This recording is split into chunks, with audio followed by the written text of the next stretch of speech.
Minu nimi on Grete Lehepuu, ma olen ajakirjanik ja hetkel töötan ma Eesti Ekspressis. See on uuriva ajakirjanduse väljaanne, üle-eestiline ajaleht ja veebiportaal. Ma olen ajakirjanik olnud umbes 10 aastat ja sellest läbivalt on alati kokkupuuteid eetika teemadega ja täna sellest räägimegi lähemalt. Ajakirjandus, 4. võim, ühiskonna valvekoer. Heal lapsel mitu nime, eks ole? Mõned arvates kindlasti ajakirjandus nii hea laps ei ole. Arutame sellest kohe lähemalt. Miks kutsutakse ajakirjandust 4. võimuks? See on sellepärast, et ajakirjandusel on ühiskonnas väga oluline roll. Ta on ühiskonna liim, kui soovite. Näiteks ajakirjandust on vaja selleks, et me saaksime aru, mis meie riigis toimub, mis meie ümber toimub, kuidas läheb meie naabritel, kuidas läheb meil endil. See on selleks, et me saaksime kodanikena teha paremaid otsuseid, valida, kuidas me oma elu elame ja teostada ennast. Ühiskonna valvekoera roll tähendab seda, et ajakirjandusel on ka vastutus. Vastutus selle eest, et hoida silm peal, kuidas poliitikud, väga tähtsad majandustegelased oma võimu teostavad.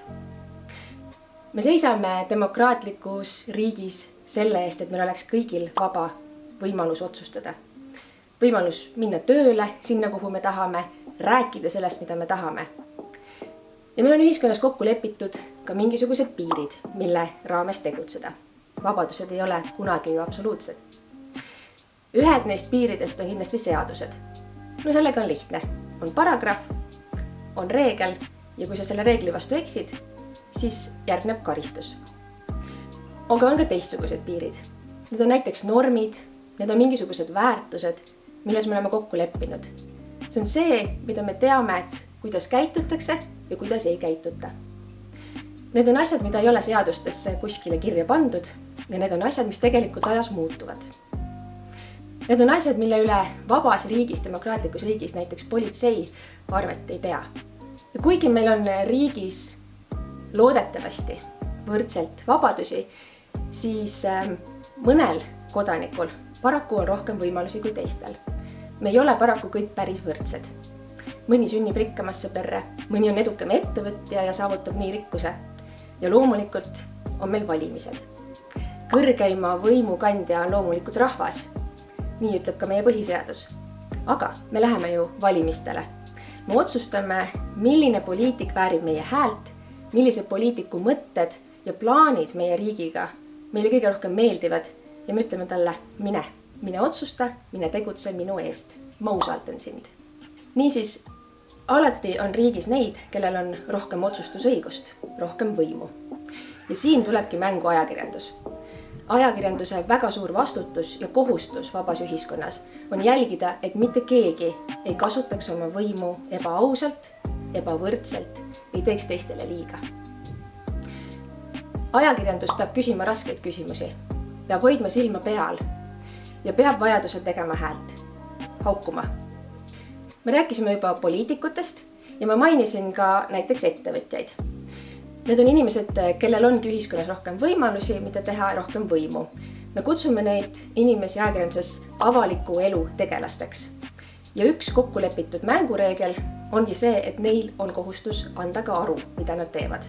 Ajakirjandusel on kohustus ja võimalus küsida, nendel on kohustus vastata. Kas nad seda kohustust alati täidavad, on ise asi. Ma viitasin oma jutu alguses sellele, et võib-olla kõik ei ole nõus, et ajakirjandus kannab positiivset rolli, et teda on ühiskonnas vaja. Ja nii ongi, et kui ajakirjanikud kajastavad mõnda konfliktset lugu, siis paratamatult keegi saab alati haiget. See võib olla inimene, kelle suhtes me kõik oleme kindlad, et ta eksis. On see siis seaduse vastu või mõne kokkulepitud reegli või normi vastu. Aga haiget saab ta ikkagi või ta saab tema pere. Ajakirjandusel on tohutu võim. Võim ongi tegelikult meie tänase jutu põhiküsimus. Ka ajakirjandus ei tohi oma võimu kuritarvitada. Ja siit lähevad asjad natuke võib-olla keeruliseks. Ühtpidi vabas ühiskonnas oleme me kokku leppinud, et ajakirjandust ei piira ükski seadus. See on selleks, et sarnaselt kohtu või täidesaatva või seadusandliku võimuga oleks meil vabadus tegutseda. Et ükski valitsus või ükski parlamendi koosseis ei saaks teha seadust, mis piirab ajakirjandust puhtalt sellepärast, et neile ei meeldi, kuidas nende üle järelevalvet tehakse. Seetõttu ajakirjanduse tegemise seadust kui sellist reeglina vabades ühiskondades olemas ei ole. Küll aga on ajakirjanduse vastutuse ja kohustuste tajumiseks olemas koodeksid. Näiteks Eestis on selle nimi eetikakoodeks. See on kogum kirja pandud lauseid, mis tähendavad reegleid või mängureegleid, seda, kuidas ajakirjandust tehakse, aga seda ka, kuidas ajakirjandus tegutseda saab. Mida see tähendab? Näiteks Eesti eetikakoodeksi näitel. Esiteks on seal kirja pandud, et ajakirjandus on sõltumatu ja vaba tegutsema. Aga kohe ja veel pikemas peatükis pannakse kirja, mis on ajakirjanduse vastutus ja kuidas ta tegutsema peaks. Näiteks, kui kajastatakse konfliktset lugu, siis alati peab kuulama ära kõik selle loo osapooled.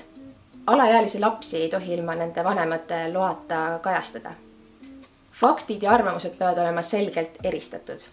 Ajakirjanikuna ma ei pruugi iga päev eetikakoodeksid lugeda, aga ma tean, et see on olemas ja et need on põhimõtted, mille järgi me kõik töötame. Mida see tähendab? Minule kui ajakirjanikule tähendab see, et eetikakoodeks ütleb, et ma olen oma tegutsemises vaba. Peatoimetaja ei tohi mulle öelda ette, mida ma pean kirjutama. Kui selgub, et selle loo teema keskmes on inimene, kes on mulle väga lähedal, siis pean ma ennast selle kajastamisest taandama. Samuti tähendab see näiteks, ma ei tohi võtta vastu kingitusi. See on kõik selleks, et ajakirjanik saaks olla sõltumatu. Teha sõltumatut järelevalvet nende üle, kellel on ühiskonnas rohkem võimu. Et mind ei saaks keegi mõjutada ja et lugejad saaksid mind usaldada. Toimetuse jaoks paneb eetikakoodeks paika, kuidas kaaluda. Iga päev, kui meile jõuab lauale mõni lugu või mõni vihje, peame me seda kontrollima, kas see vastab üldse tõele ja mida sellega üldse pihta hakata. Eetikakoodeks aitab meile meenutada, mis on tegelikult oluline ja mis on kaalul. Kas see teema, mis on ühiskonnas väga valus, väärib kajastamist, sellepärast et kui me teame sellest teemast, kui see on avalikustatud, saame me sellest rohkem võita. Kas see valu, kas see võimalik kahju, mida avalikkuse ette toomine toob, jääb allapoole sellest võidust, mida avalikustamine kaasa toob. Niisiis, ma loodan, et te võtate siit kaasa selle, et ajakirjandust on väga vaja ja meie, ajakirjanikud, tajume seda, et meid on vaja ja me tajume ka oma vastutust. Me tegelikult ei kirjuta ühtegi lugu kergekäeliselt ja meil on olemas mängureeglid, milles me oleme kõik kokku leppinud. Ja uskuge meid, me seisame nende mängureeglite eest väga, sest me seisame vaba ajakirjanduse eest väga.